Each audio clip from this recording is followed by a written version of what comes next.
Jai Sri Krishna. This is the last chapter in the discourse between Bhagavan Sri Krishna and Arjuna.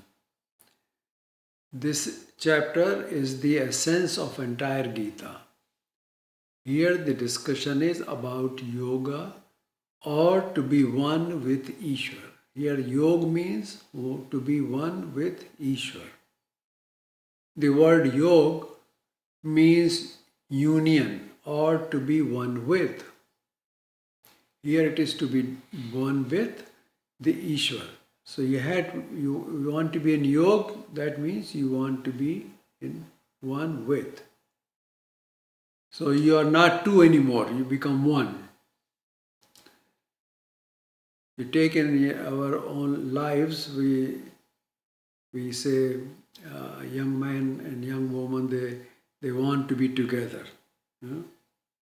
So eventually they have to be one in order to be together. If they are still separate, then they are not together anymore. So both identity of both people has to be one. And that is the success then. A yoga that becomes success. Same thing here. You want to be in yoga with Paramatma, with Ishwar. So Ishwar, everybody, every prani can be one with Paramatma at any time. At one time, everybody can be with Paramatma.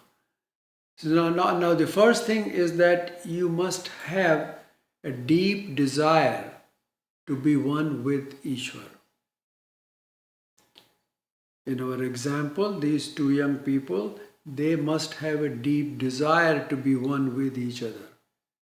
Same thing here. You have to have a deep desire to be one with Ishwar.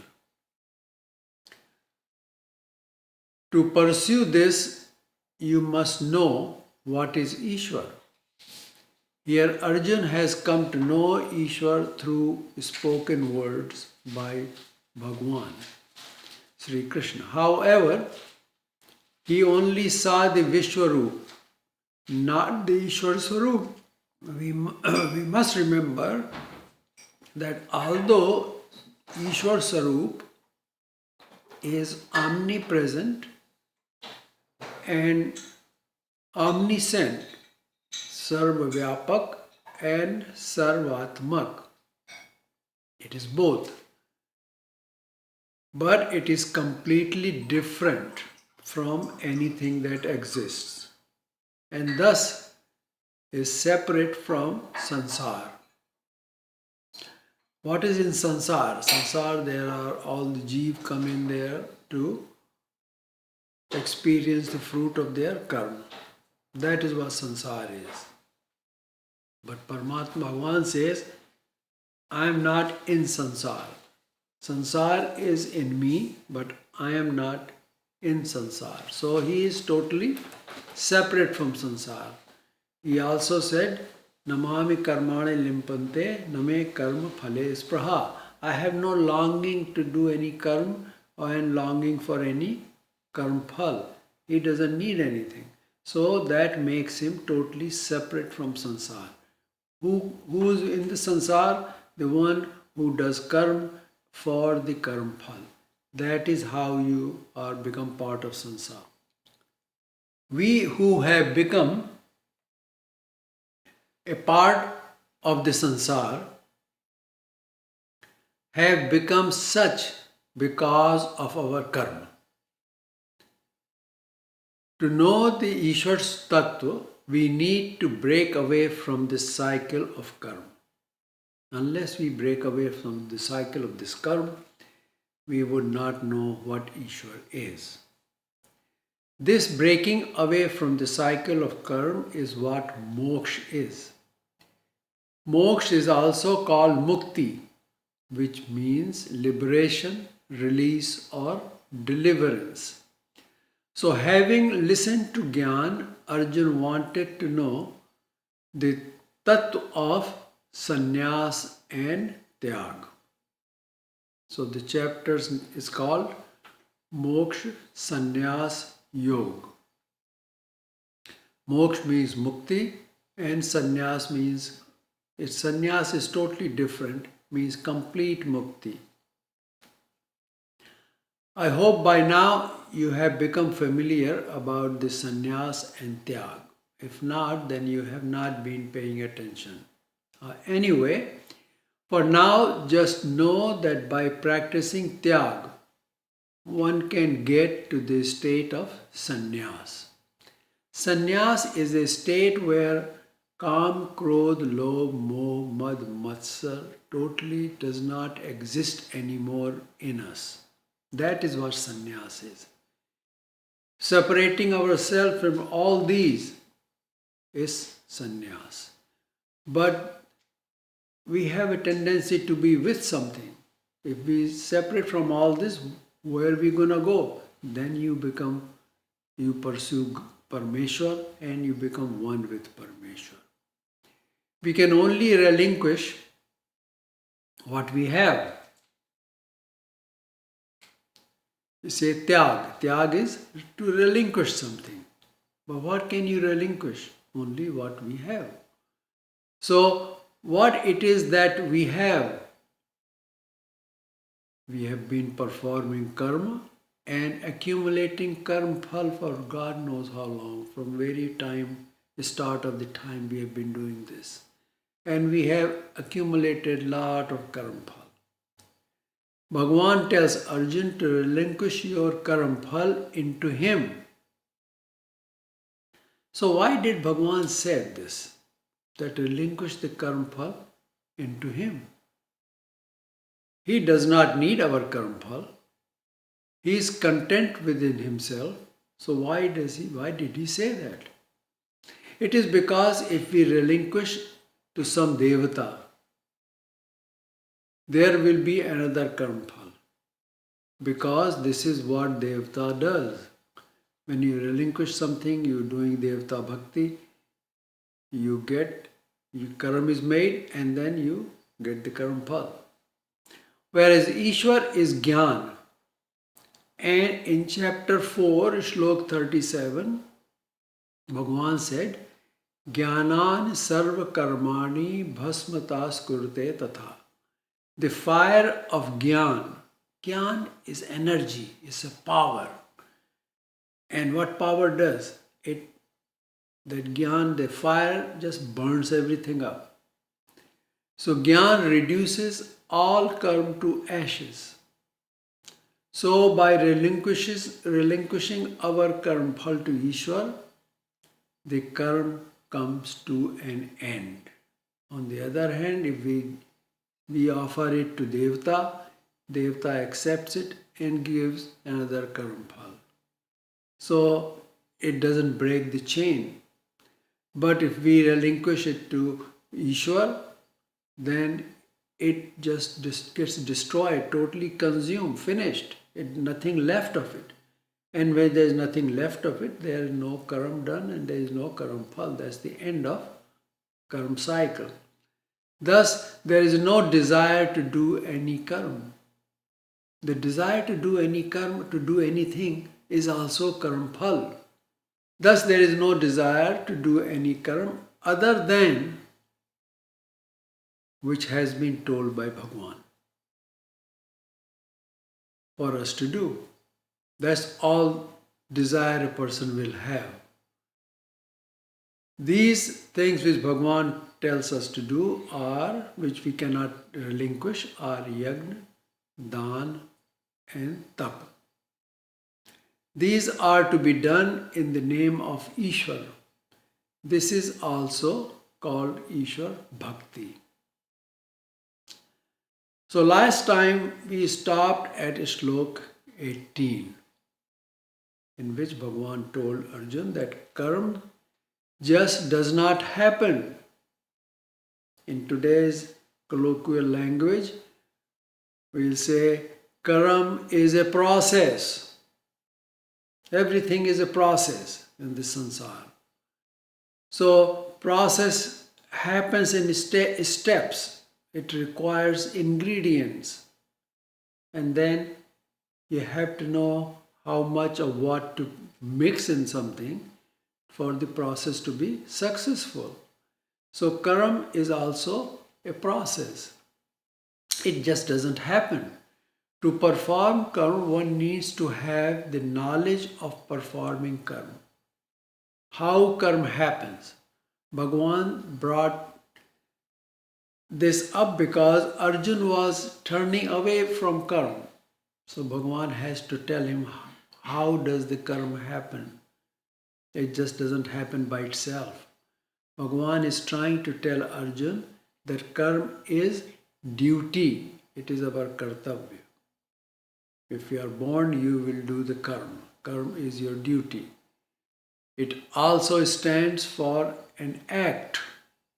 That's why in English the karma is called action. So it's duty and also an act. What is to be done? The question that arises in front of us is that should I do this act or should I not? For this very situation, Bhagavan wants to say that in it there are three entities which motivates us to engage in performing the act. And then there are three which constitute the action or karma. So there are two parts of this process. First part is motivation. You have to be motivated to do an act. And second part is act itself. And they are totally different. Two are totally different. So Bhagavan said that the action that is done, meaning the karma sangraha, and the motivation to do karma should be known. We have to know that. If you don't know these things, then you are not going to be doing the proper karma. If you don't know how to do the process will be not successful. So the motivation involves the one who needs to know.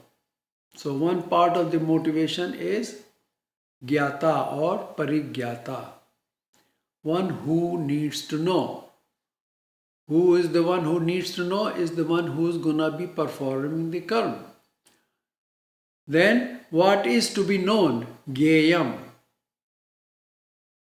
and jnanam, jnana, meaning through which the jnanam is to be known.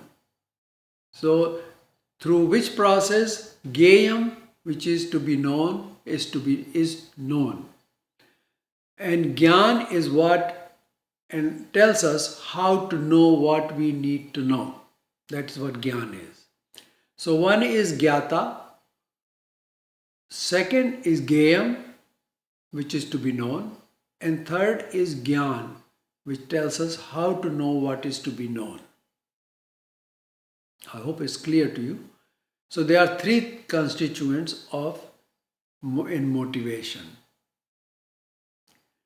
So there is the one who must know what he needs to know, and the medium through which he can know, which is the Gyan of the action. You have to know the Gyan of the action, what action you're going to do.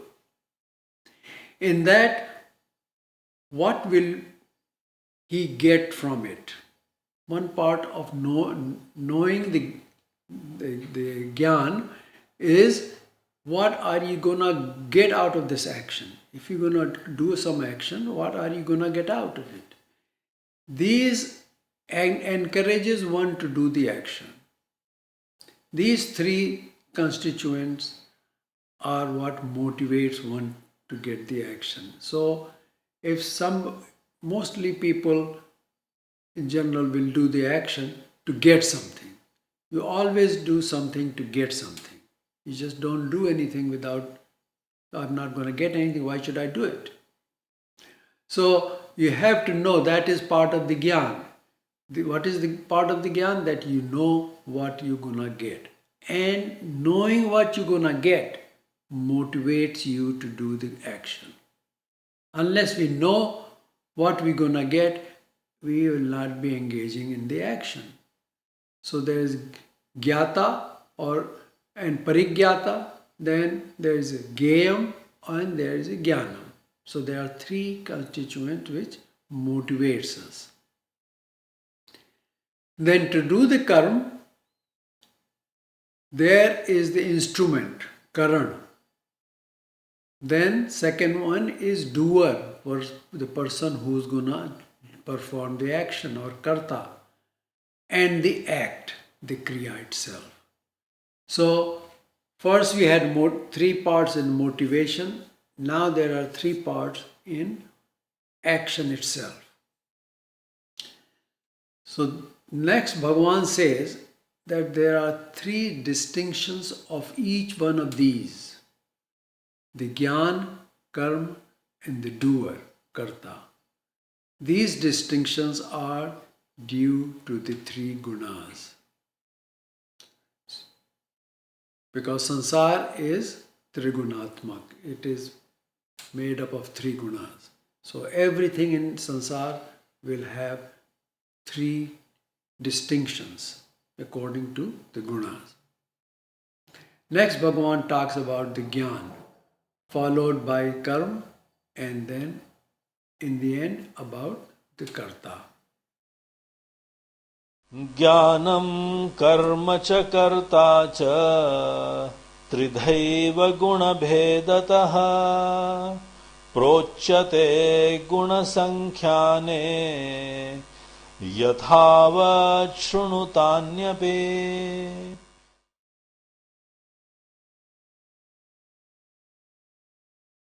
Bhagavan is telling Arjun, Jnanam karma cha karta cha tridheya gun bhedata. One must have jnana, and he must have the knowledge of the karma, and he should be the karta. One doesn't become karta just by itself. Karta is the one who knows what is to be done and how to do it. What all these three are like is due to three gunas. So if the jnana is satoguni,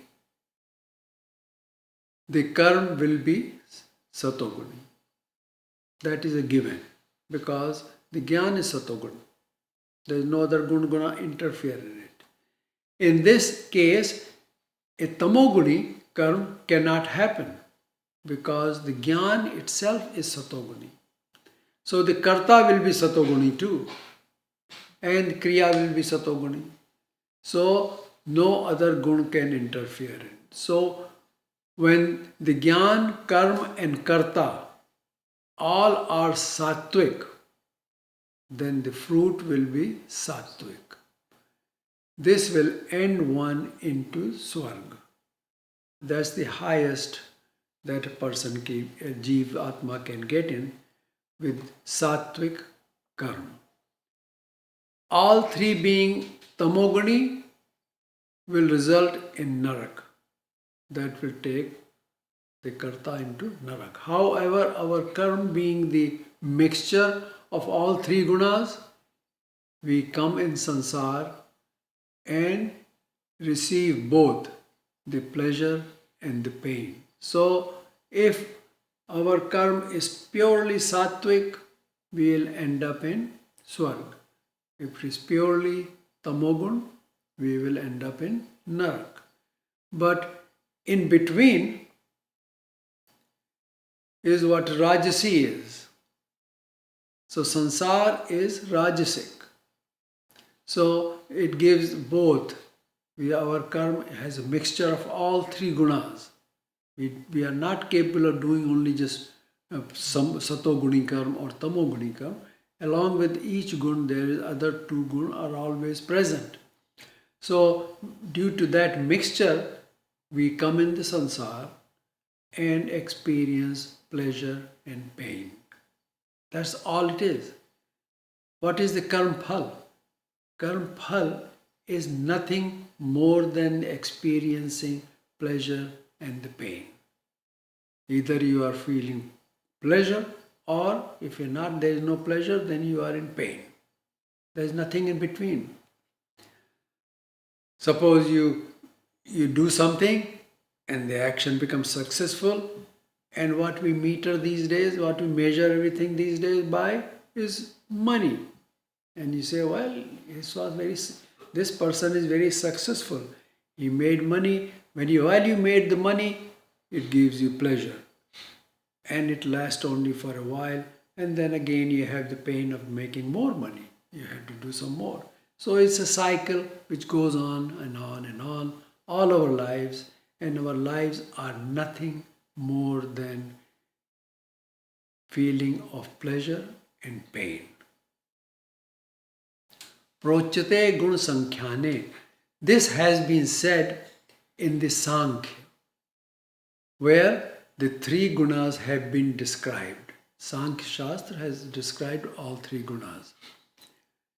Tani api yathavat shrunu. That too you hear from me. That's what Bhagavan tells Arjuna.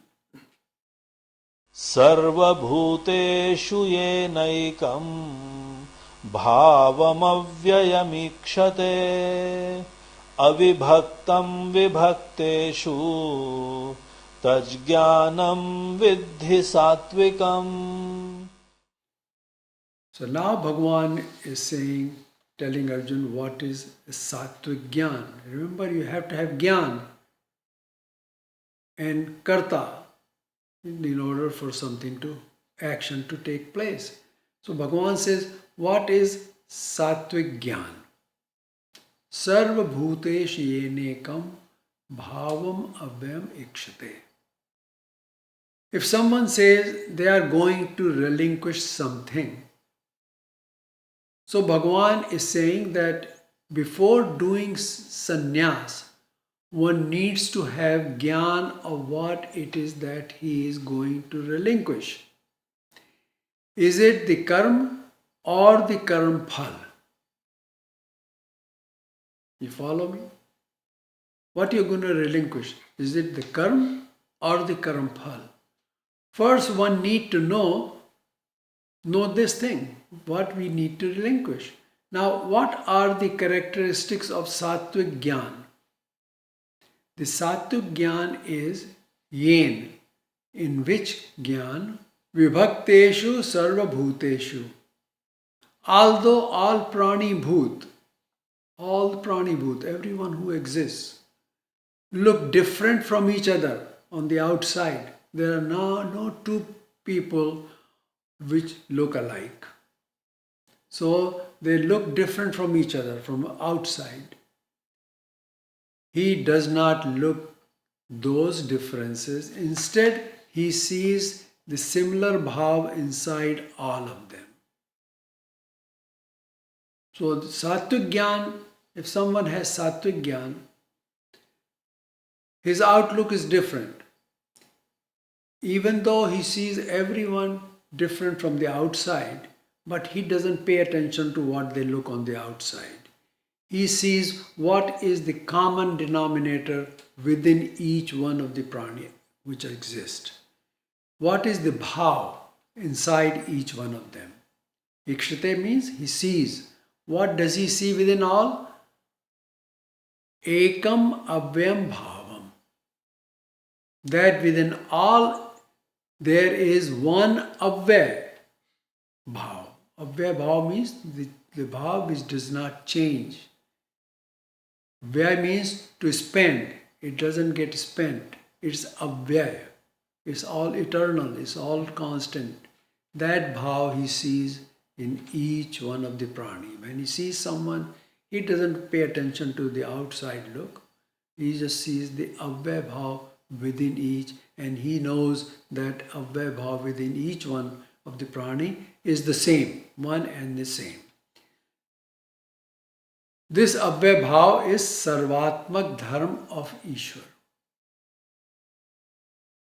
The very existence of Jeev, Devta and Prapanch is because of this avyay bhav of Ishwar.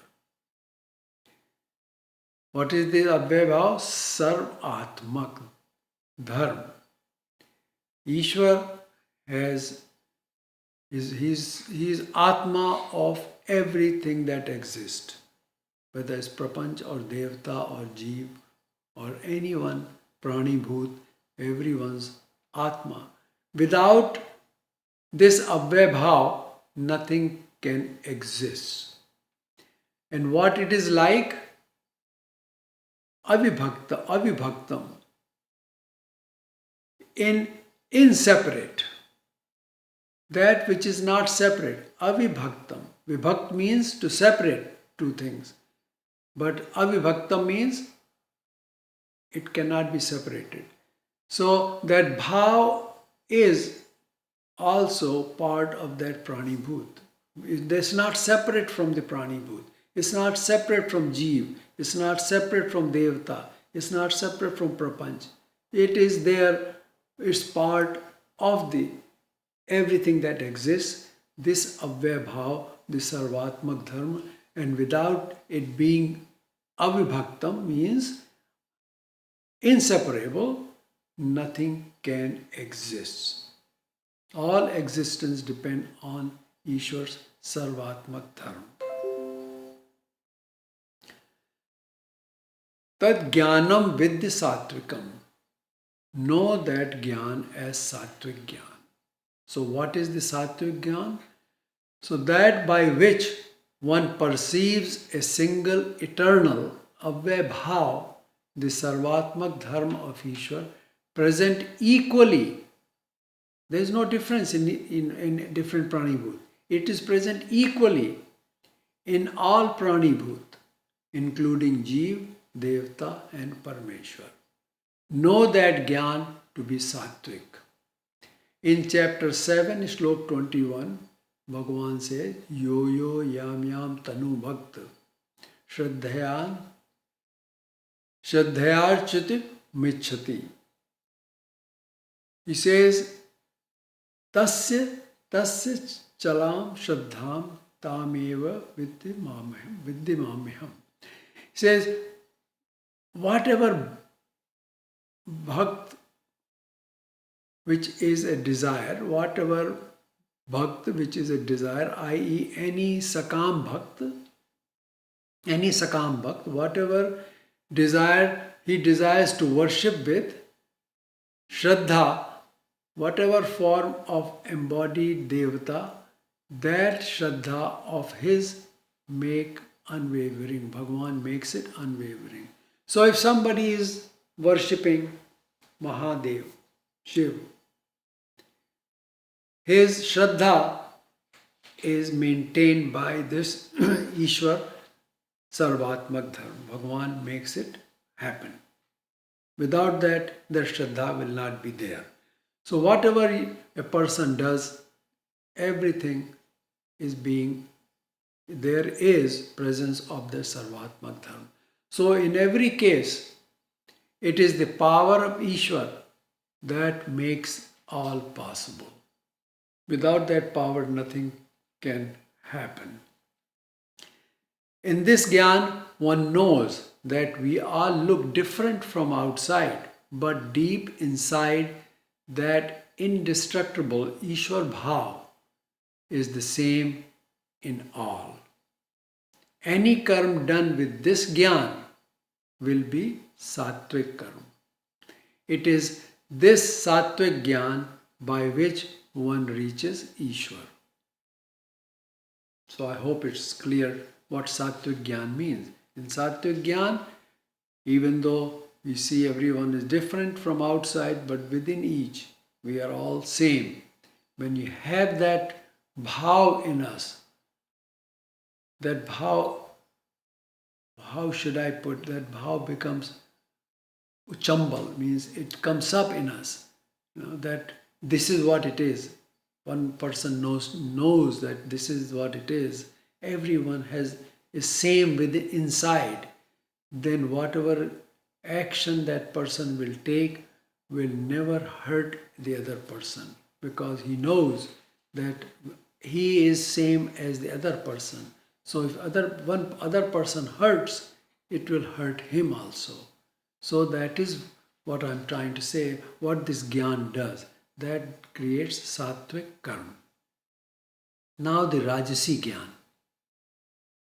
पृथक्त्वेन तु यज्ज्ञानम् नानाभावान् पृथग्विधान् वेत्ति सर्वेषु भूतेषु तज्ज्ञानं विद्धि राजसम्. In Sattvic Gyan, one sees undivided presence of Ishwar and his Sarvvyapak and Sarvatmak Bhav. Now Bhagavan talks about the Gyan that is Rajasi. He says, Tuyat Gyanam.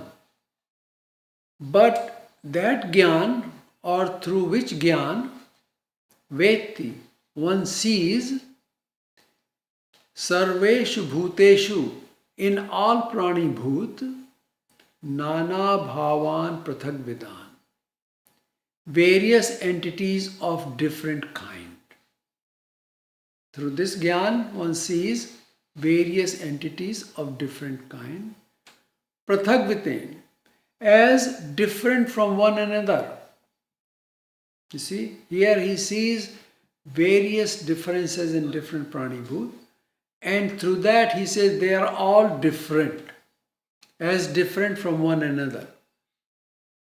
So he is seeing everyone as different from one another. Whereas Sattvic Gyan, that person sees everyone as same, no difference in any Prani Bhut.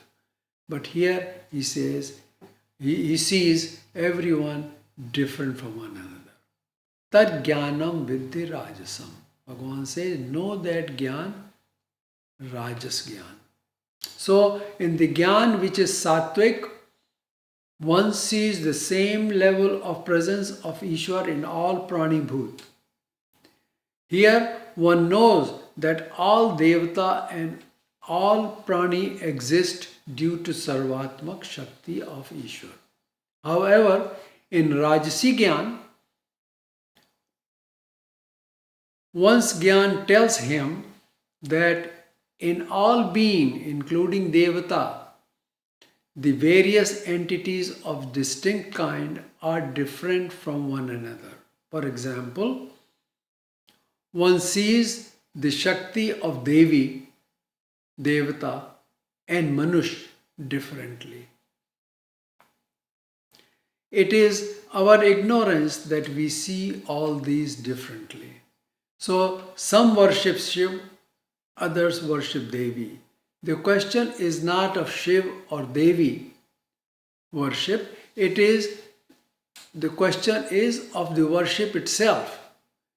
You worship anyone, the power there is that of Ishwar. When you worship any Devi Devatas,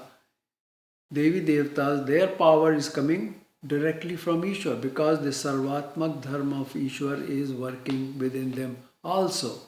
Their existence depends on the Sarvatmak Dharma of Ishwar. So, you can worship any God, anybody, whatever you want to worship. The power there is coming from one source, the only source, which is Ishwar. So when one tells you to go to worship Shiv at Vishwanath temple in Varanasi, or go to Vaishnav Devi to get different wishes fulfilled, it is Rajogun which is showing these differences. There is no difference, but the Rajogun shows us that they are different, which is not true. It is due to this that we think that in each there is a different Shakti, and we start to treat everyone as differently. You say in Hindu Dharma there are Vaishnav, then there are Shaivites. There is no difference. It's all power is coming from Ishwar. Basically they are all same. But by pursuing one sect, they are different from other. They think they are different from the other. Vaishnavite think they are different from Shaivite. So it's really ignorance within us that makes us do this. This is the reflection of our agyan. The Rajoguni Gyan is limited to various pleasures of sansar. Why the person goes to Vaishnav Devi to worship? To get something from there. Get something which is pleasurable to them, which they get pleasure from in the sansar. It does not go beyond it. This is where it stops. In this Gyan, one worships Devata to fulfill some wishes or desires. However, all happens only according to the karma. He doesn't know. Nothing will happen unless there is a karma. Phal they are coming your way. You can go worship. That's why therefore, if a worship works once, it is not necessary that it will be working the next time. Because next time that karma phal is not there. So the worship is not going to work. It may work in one time, next time it may not work. So one who sees all different from one another, his Gyan is Rajoguni. It is not same in Satoguna or Ishwar Bhakti is different. Ishwar is always going to help. But Devta can only do when your karma turn is coming. That's the only time Devta can help you. And that's a big difference. It keeps one engaged in the cycle of karma by doing this Devta Bhakti, this Rajogun. That's what keeps us engaged in the cycle of karma. Now we will look at the Tamasi Gyan. यत्तु कृत्स्नवदे कस्मिन् कार्ये सत्तमहैतुकम् अतत्त्वार्थवदल्पं च तत्तामसमुदाहृतम्.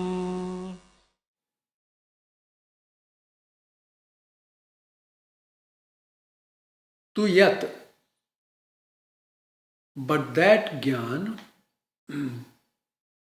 Saktam, which clings to or confined to ekasmin, karye, say one of the single body of action. That Gyan which clings to or is confined to only a single body of action. कार्य रूप शरीर में ही कार्यते कृष्णवत, as if it were the whole, and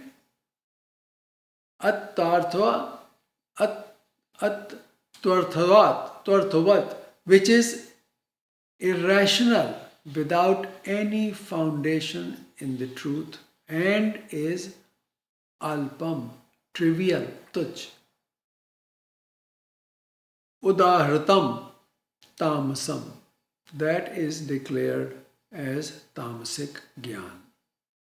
So by which false Gyan, Viparit Gyan, a person regards and accepts his volatile Kshanabhangur body as the Atma.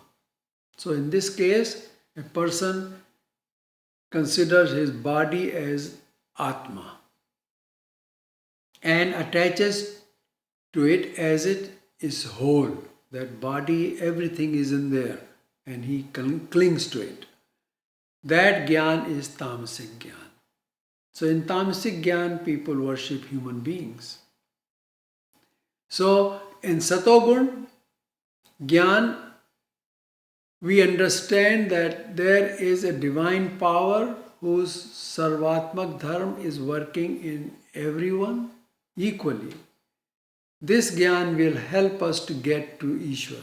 Then Rajoguni Gyan has the understanding that although there is Sarvatmak Dharma, it expresses differently in different beings, different things.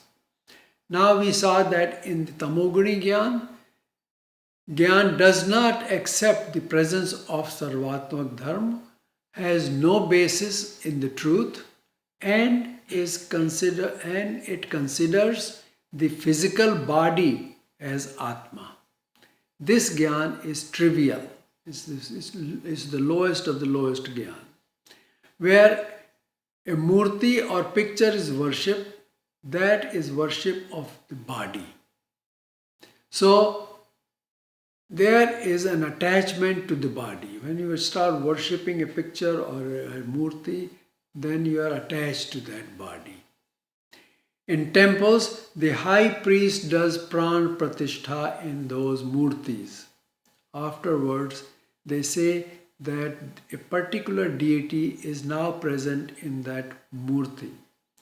Those who do such worship, their Gyan is Tamoguni Gyan. Swami Dayanand said not to worship photos of, and what happened? People started to worship his pictures. They put his pictures and worshipped him. In Ramakrishna temple, you will find pictures of even Jesus Christ at the altar. They also have picture photographs in there. This represents Tamoguni Gyan, and karma based on such Gyan will be Tamoguni. In this Gyan, whatever they do not see with their eyes does not exist. They have to be able to see and feel with their hands and eyes.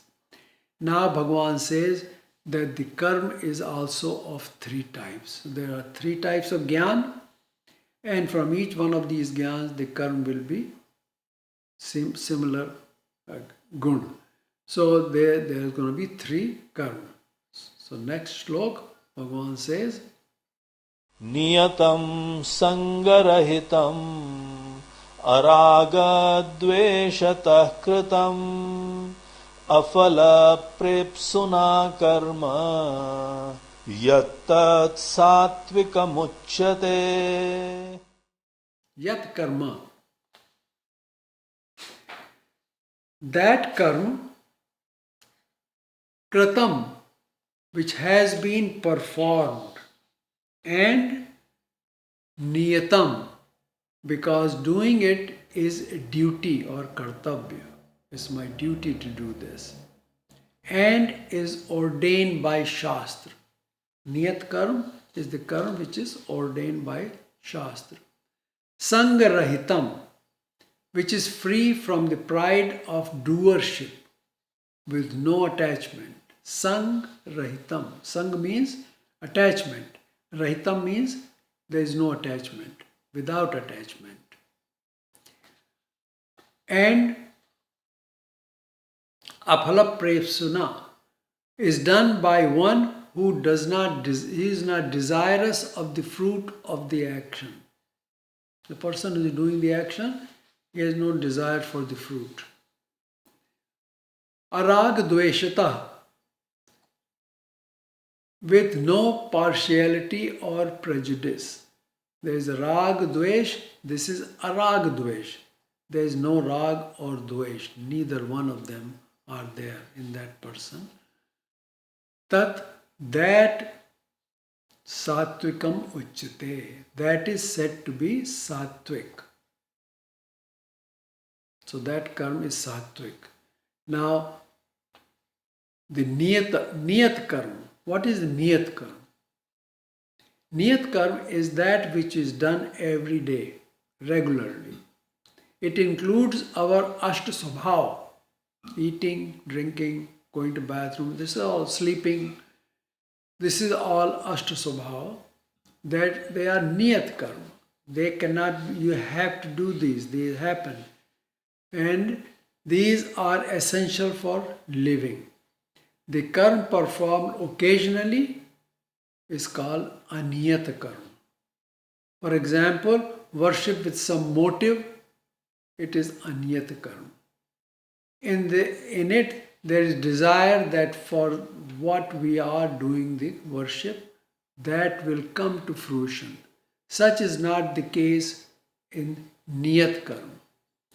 In Niyat Karma, there is no attachment, no motive, and there is no liking or aversion, raga, dvesh.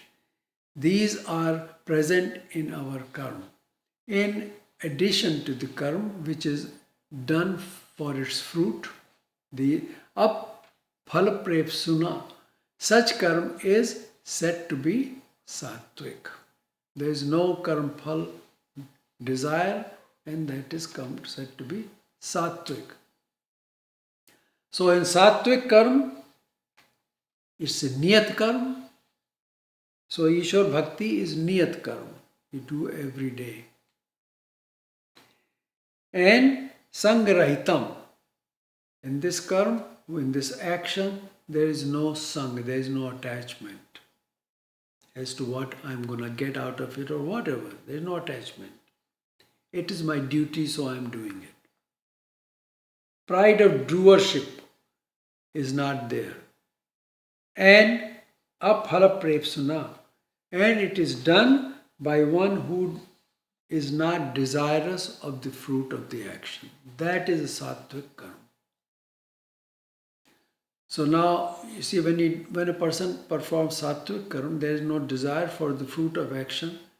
By itself, he has given up the fruit of the action.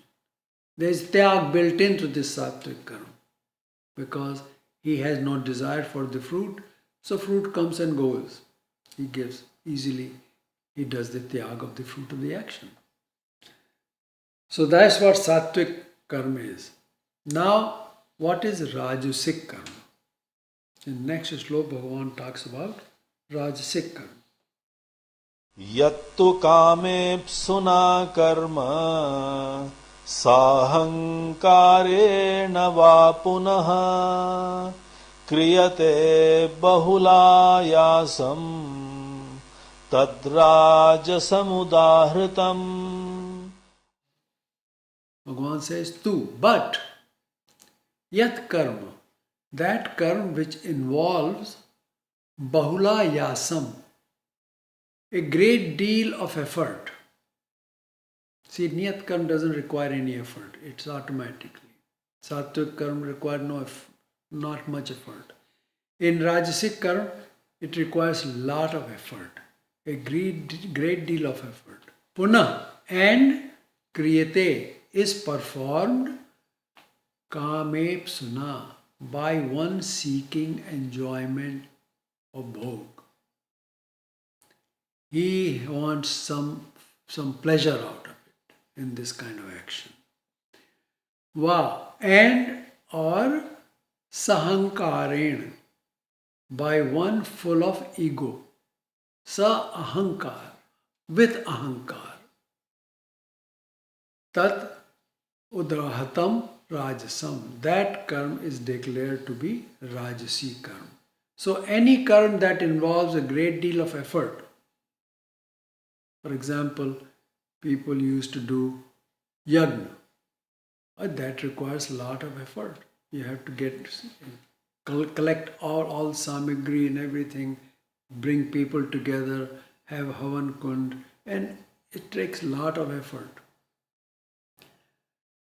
Is performed by one seeking worldly enjoyment. That's why they used to do the yagna, for getting something from the yagna. Or by one showing off their ego. So a lot of big kings used to do these yagnas to show off their power, that they are big. That karma expresses the rajoguna. So that is what rajoguna is showing up. So if someone today's world does these things, this kind of action, that means you see it's the rajoguna which is having them do that. Now the tamasic karma comes in.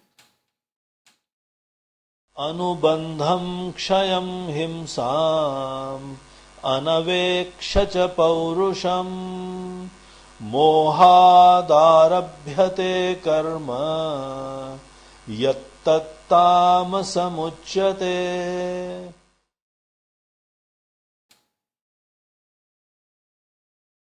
Bhagavan says, Yat karma, that karma, arabhyate, which is undertaken or started, aniyeksha, without considering, anubandham, the consequence. So that karma which is undertaken without understanding the consequence of that action, kshayam, loss to oneself, himself, or hinsam, injury to others. So he does not consider what that karma is going to result into, whether it's going to give loss to himself or injury to others. He doesn't consider that. Cha paurusham, and one's own resourcefulness. He doesn't even know that if he has resources to do that karma. Mohat, it is done through sheer ignorance. Moh. Yat tamasam uchyate. Tat tamasam uchyate. This is declared to be tamasic karma. We will take an example of this. If a person said that if his wish is fulfilled, he will offer sacrifice. Okay? Now the wish is fulfilled. So what happened in the karma? First, he placed a condition. The karma involved hinsa. Okay, there's two things. First, he put a condition that I will do this if my wishes are fulfilled. So that condition is there. Anubandh, that's the condition. And then what he's going to offer? He's going to offer sacrifice, which involves hinsa. And he had to make a great deal of effort to do that worship. All this for what? For delusion, moh. Under the delusion he does that. He does not consider what damage he's going to do to himself, his Atma, and to others around him who will be involved in this action. And this is all because of delusion. Those who advise such karma, those who do it, and the devta involved in this kind of karma are all tamoguni. Such karma is done due to attachment and delusion, moha sakti. To summarize, the sattvic karma is done by one who does not desire its fruit. It involves niyat karma. It is done with no attachment, has no rag or dvesh. The karma that involves lots of effort, ego, and is done to obtain worldly pleasure is rajasi karma. And the karma that is undertaken without considering consequences, loss to oneself, injury to others, and one's own resourcefulness, not knowing whether he is resourceful or not to do the karma, and is driven by ignorance, is tamoguni karma. So there are three types of jnana we saw, and now we saw three types of karma.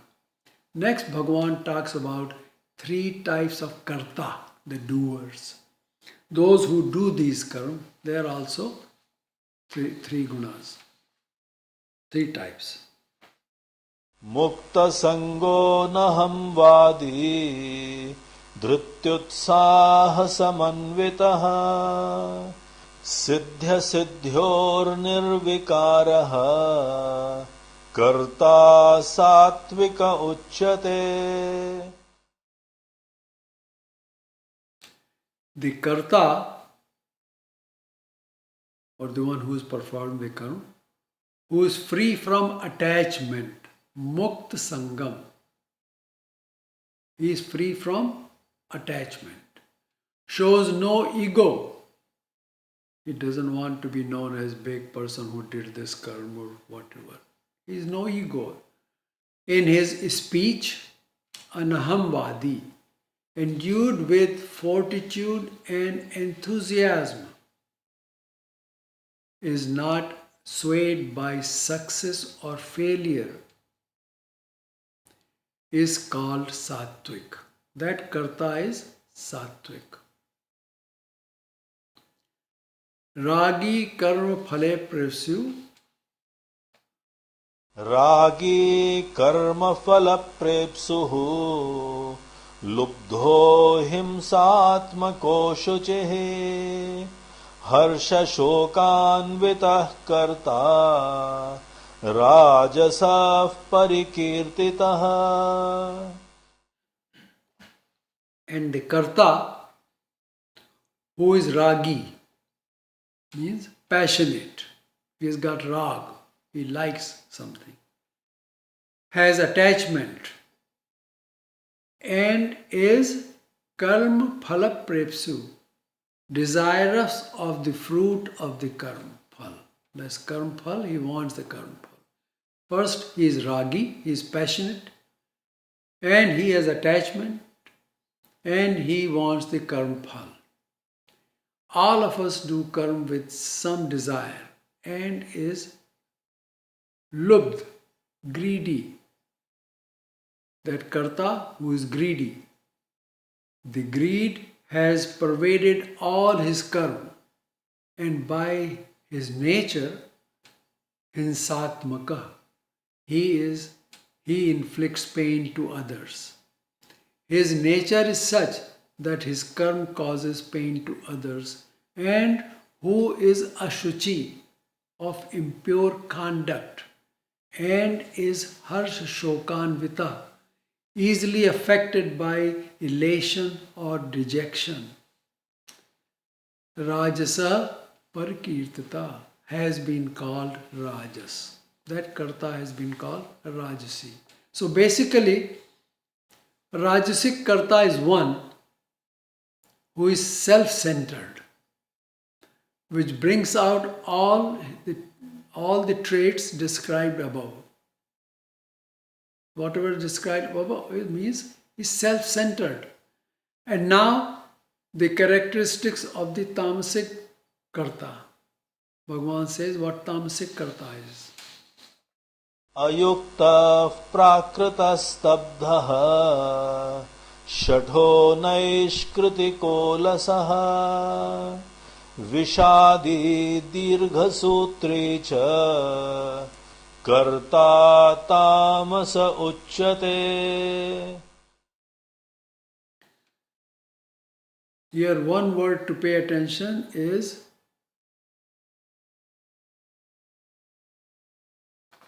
prakrit.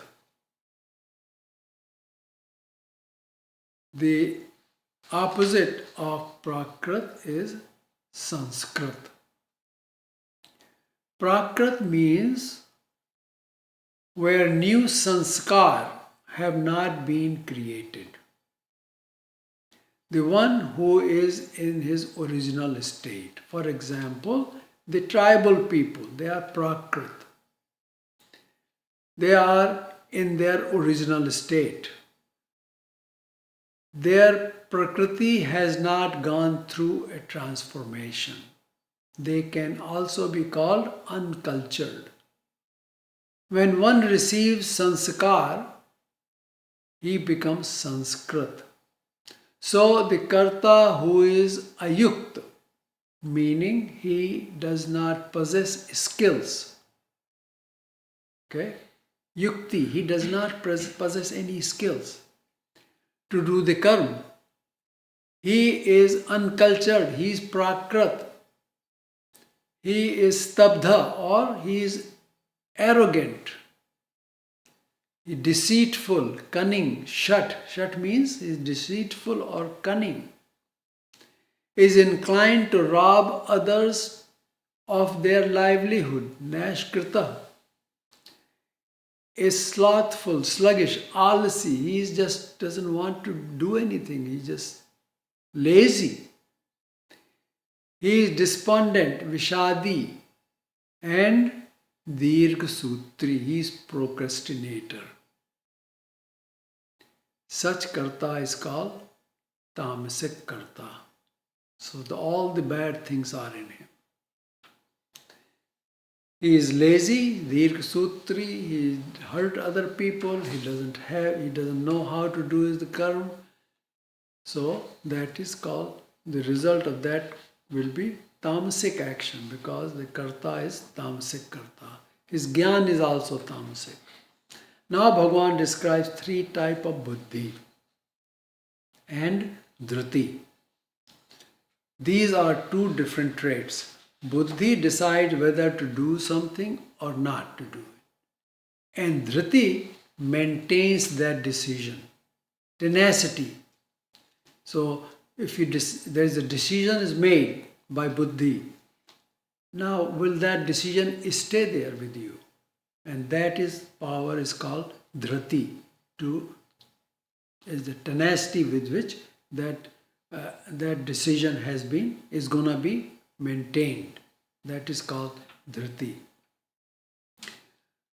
We all have traits of our mind which is called fickle mindedness. We all are fickle minded. We think something and we forget about it. Then we think something else. This keeps us from taking a decision. It is called chanchalata. This makes us change our mind at the last minute. This is the action of our mind. That's what mind is working. However, based on our sanskar, we say that for us, this is the correct thing to do. This is the work of buddhi. Our buddhi tells what is good to do, what you should do, what you should not do. There are two sides of each coin, but buddhi decides which side you should choose. Once such a decision is made by the buddhi, the power to maintain it with tenacity is called dhruti. There is another power called dhruti, which keeps us reminding that this is what you're going to have to do, not something else. So you do not go astray, you stay on course. Dhruti keeps a person engaged in the karma which he has decided to do. It is the perseverance or tenacity. Next, Bhagavan says, बुद्धेर्भेदं धृतेश्चैव गुणतः त्रिविधं शृणु प्रोच्यमानमशेषेण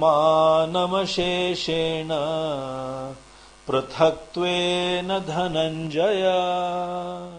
in this slok, Bhagavan is telling Arjun that both the buddhi and dhruti are also of three kinds, three types, based on three gunas. Arjun, these I shall explain to you in totality, one by one. So Bhagavan is now going to Sattvic. प्रवृत्तिं च निवृत्तिं च कार्याकार्ये भयाभये बन्धं मोक्षं च या वेत्ति बुद्धेः सा पार्थ सात्विकी. In Sansar, there are two types of karma. One is called pravritti and the other is nivritti. The pravritti karma are those which cause bondage. They move us ahead in the sansar. Go more, do more, do more. That's pravritti. Like a silkworm makes a cocoon, similarly these karma cause bondage to jiva. In it, one karma leads to another. You do one something, then you say, well, now I have to do this, now I have to do this, and keep going on and on and on. And eventually the bondage gets insurmountable. On the other hand, the nivritti karma helps jiva to become free from the bondage. It's opposite of pravritti karma. Karya karye is the is the karma worth doing it or not? Is it right karma or the wrong karma? Karya, akarya. Whether the karma is karya, whether it should be done, or akarya, it should not be done. It's wrong karma. Bhaya bhaye. Is it going to cause fear or fearlessness? Bhaya abhaya. Bhaya abhaya. Bhaya abhaye means whether it's going to cause us bhaya or fear or fearlessness. Bandham cha moksham. Is it going to place me in bondage or give me freedom or mukti? Ya veti buddhi. The buddhi which knows this. Sa sattviki, sa partha sattviki. Hey Arjun, that buddhi is sattviki buddhi. So sattviki buddhi knows whether this karma is going to put you in bondage or is going to give you freedom. And it doesn't do pravritti karma, it gets into nivritti karma. Now the Rajasi buddhi. यया धर्ममधर्मं च कार्यं चाकार्यमेव च अयथावत् प्रजानाति बुद्धेः सा पार्थ राजसी. Parth, O son of Pratha, yaya, through the buddhi which ayathavat prajanati, one does not know precisely, in other words, that which gives an imprecise knowledge of dharma, adharma, dharma and that which is not dharma. And cha ev karya cha akaryam cha, and that buddhi also gives it also of the right action and the wrong action. It doesn't know that. Buddhi sa rajasi, sa buddhi, that buddhi is called rajasi. In chapter 6, shlok 1, Bhagavan tells that yogi does karya karma without taking the help of karma phal. However, with Rajoguni buddhi, one does not know what is karya karma. See, Satoguni knew what karya karma is. Rajoguni does not know what karya karma is. Besides, such buddhi encourages one to work for the karma phal itself. Thus, one does not go towards the path of yoga. He goes more and more into sansar. The Rajasi buddhi engages us and keeps us engaged in sansar. Now what is the Tamoguni buddhi? What that does? अधर्मं धर्म इति या मन्यते तमसावृता सर्वार्थान् विपरीतांश्च बुद्धेः सा पार्थ तामसी. Yeah, that buddhi which is tamas avrita. Avrita means wrapped around. Tamas means darkness. Wrapped in or covered by agyan. What is tamogun? Agyan. That buddhi iti manyate, through its imagination, regards even adharma dharma. What is adharma? It regards as dharma because it is covered with agyan. So that buddhi, tamasi buddhi, considers adharma as dharma and engages in adharma karma as if it is dharma karma. To him, that karma, even though it's adharma karma, he doesn't know that it's adharma.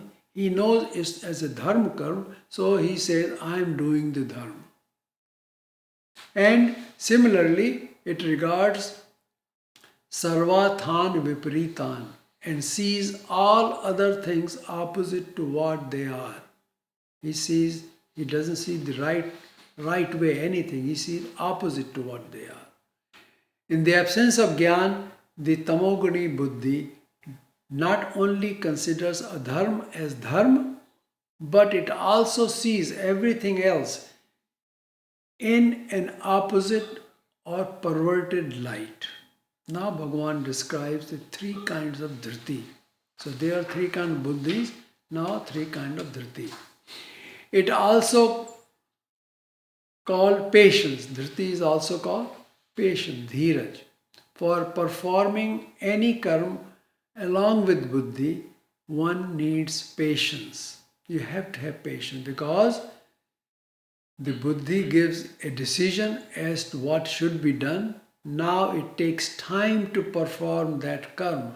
And while this karma is being performed during this period, the Shakti, the power which is called dhriti in Hindi, is also called hausla or utsaha. So that power keeps us engaged in doing that karma. So we don't stop in the middle. So that is called dhriti. Now first Bhagavan described satoguni dhriti. So धृत्या यया धारयते मनः प्राणेन्द्रियक्रियाः योगेनाव्यभिचारिण्या धृतिः सा पार्थ सात्विकी. So what is the sattviki dhriti? Bhagavan says, Arjun, dhritya ayaya abhyabhicharenya dhritya. That Shakti which is steadfast with the subject of Ishwar and Shakti, the dhriti, yogena, through karma yoga, one dharyate, one regulates and controls. What he controls? Man, pranendriya, kriya. The actions of mind, pran and indriya. So he controls all of them. Sa dhriti sattviki. That dhriti is called sattviki. So that dhriti which has the power, that is steadfast in the thought of only Ishwar. That dhriti is steadfast with Ishwar thought, and through karma yoga controls the activities of mind, breath and senses. That dhriti is called sattviki. So that energy, that power which keeps the control of mind, breath and senses through karma yoga is called sattviki dhriti. Thus, the sattviki dhriti leads one to attainment of Ishwar through karma yoga. So in karma yoga, the sattviki dhriti is very important. Next, the rajasi dhriti. यया तु धर्म कामार्थान् धृत्या धारयतेऽर्जुन प्रसंगेन फलाकांक्षी धृतिः सा पार्थ राजसी.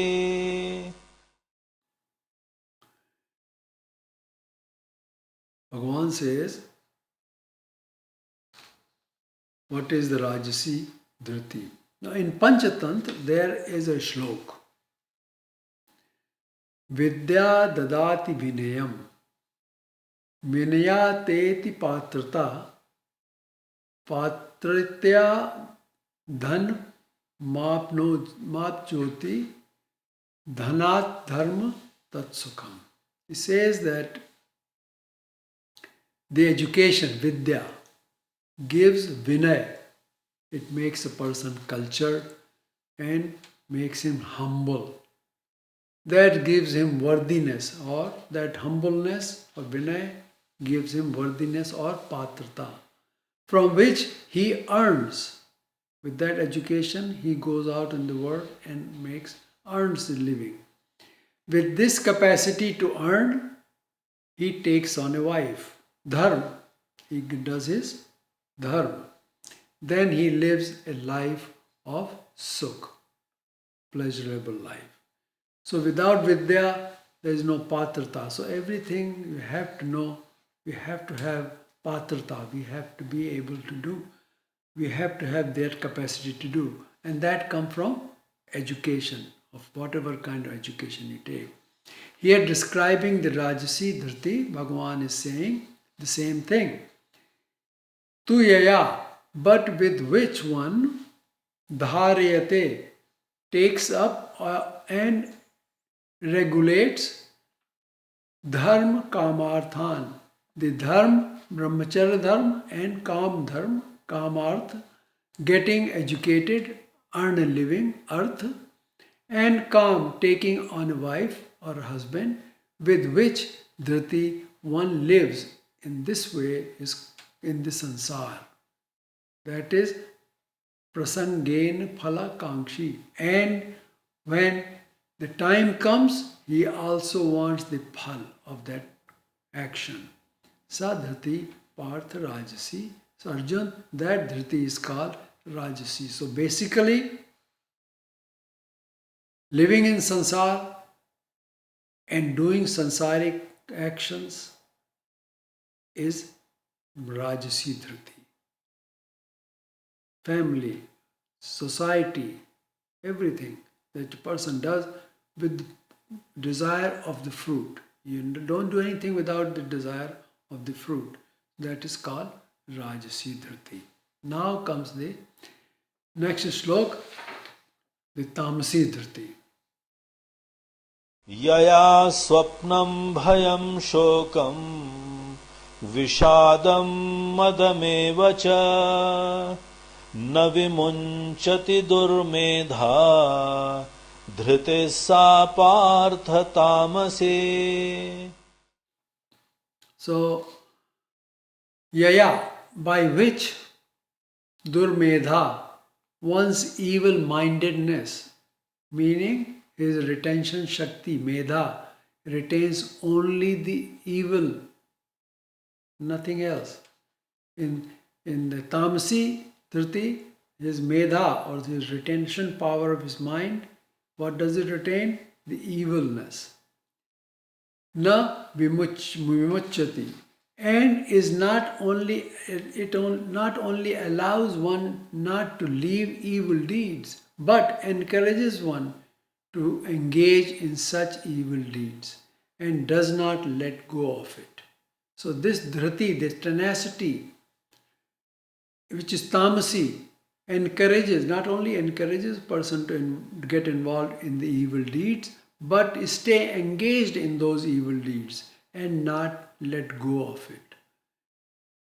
Swapnam, what happens there? Swapnam bhayam shokam vishadam madam evacha. Because of the laziness, swapnam, because of the laziness, bhayam, they are then afraid of being caught and also of being killed by somebody, an adversary person. Shokam, they have grief or anxiety of their associates being hurt or killed. Vishadam, they are affected by disease which causes despondency or sorrow. Chaev, and also madam, vanity, intoxication. That's what they all have. Dhriti sa partha tamasi. Arjun, that dhriti is tamasi. Such a person performs evil deeds with patience. Okay? He's doing evil things, but with patience. He takes his time. So based on our past karma, whatever gun is predominant in us, dhriti of that gun motivates us to do the karma of that gun. Understand? Whatever karma we have accumulated and whatever karma come to fruition in this life, that karma that dhriti of that karma makes us and keeps us doing, engaged into that karma, whether it's Rajasi karma or Tamasi or Sattvic. Next comes Bhagwan's permission to hear the difference of Sukh according to these gunas and characteristics of the Sattvic Sukh. This we'll take up next time. So, there are three types of karma, three types of karta, three types of buddhi, three types of dhriti. We heard about these things today. And what they all turn into, they give three kind of sukh. So that we'll take next time. With all this action, with this kind of karma, which is done sattvic or rajasi or tamasi, with sattvic buddhi, rajasi buddhi or tamasi buddhi, or three types of dhriti, that gives that kind of fruit of action and that kind of sukh in our action. So, till next time, Sri Krishna.